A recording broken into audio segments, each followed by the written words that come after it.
कहानी है रामपुर गांव की, जहां के मर्द महिलाओं को हमेशा नीचा दिखाने की कोशिश में रहते। अरे अभी तक खाना नहीं आया, क्या मुझे एक और शादी करने की जरूरत है? नहीं जी नहीं, ऐसा मत करना, वरना मैं कहाँ जाऊंगी। खाना लेकर मैं अभी आई जी। गांव की पंचायत में भी फैसले हमेशा औरतों के खिलाफ ही रहते। मैं जो फैसला सुनाता हूँ वो भगवान की आज्ञा होती है। इस लड़के ने अपने मन से शादी करके अच्छा नहीं किया। लड़के को घर भेज दो और इसकी शादी इसकी जाति की किसी लड़के से करवा दो, लेकिन ये लड़की, इसे तो गांव के बाहर निकाल दो। नहीं नहीं जमींदार साहब, ये क्या बोल रहे हैं? ऐसा नहीं हो सकता।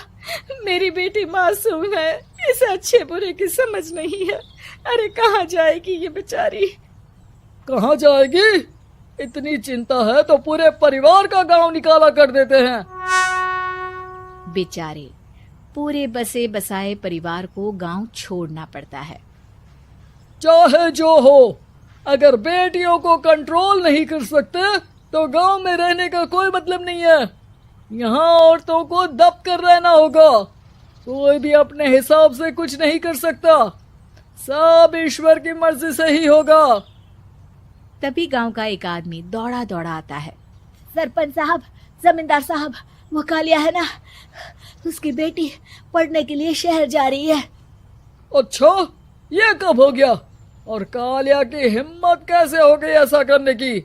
लेकर आओ उसे और उसकी बेटी को। बस फिर क्या था, हाजिर हो जाते हैं कालिया और उसकी बेटी सरपंच के सामने।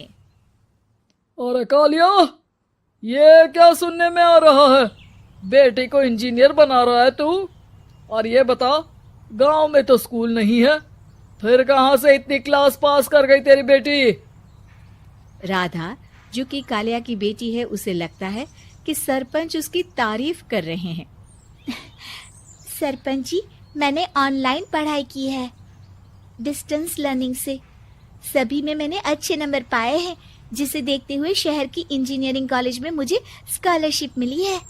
वाह जी वाह, क्या होती है ये? पहले तो ये बताओ, फिर आगे की बात करते हैं। पूरा गांव राधा की बात सुन रहा था और राधा बोलती जा रही थी। तो ऐसे मैं फ्री में एक अच्छी शिक्षा लेकर गांव में जो कुछ परेशानियां हैं, जैसे बिजली, पानी और इंटरनेट जैसी समस्याओं के लिए काम करूंगी। मैं गांव को शहर से जोड़ने के लिए पुल का निर्माण करवाने का प्रस्ताव रखूंगी। मुझे पूरी उम्मीद है कि जल्द ही हमारा गांव भी तरक्की की राह पर चल पड़ेगा। राधा की बात सुनकर सारे गांव वाले ताली बजाने लगते हैं।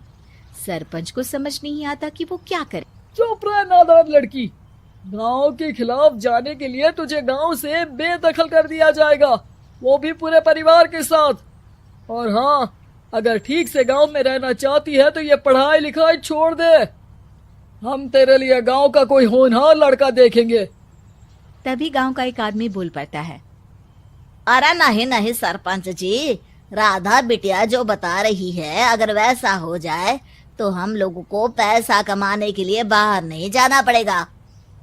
हाँ जी, और ना ही कोसों दूर पानी के लिए भटकना पड़ेगा। हमारे बच्चे भी अच्छी पढ़ाई कर सकेंगे और आगे बढ़ेंगे, ना कि हमारी तरह खेती करते बैठेंगे।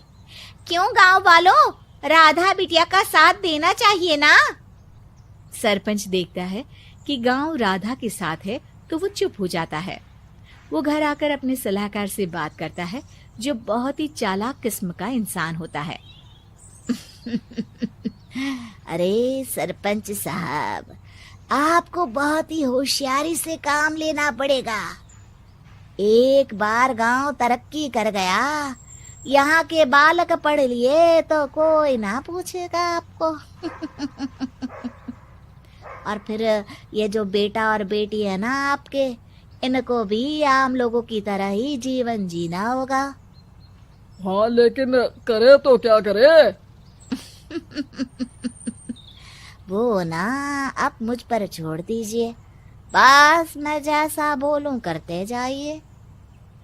अगले रोज सुबह जब गांव वाले सोकर उठते हैं तो राधा के घर के बाहर और साथ ही वो लोग जिन्होंने राधा का सपोर्ट किया था, उनके घर के आगे लाल रंग से कल आऊंगी लिखा होता है।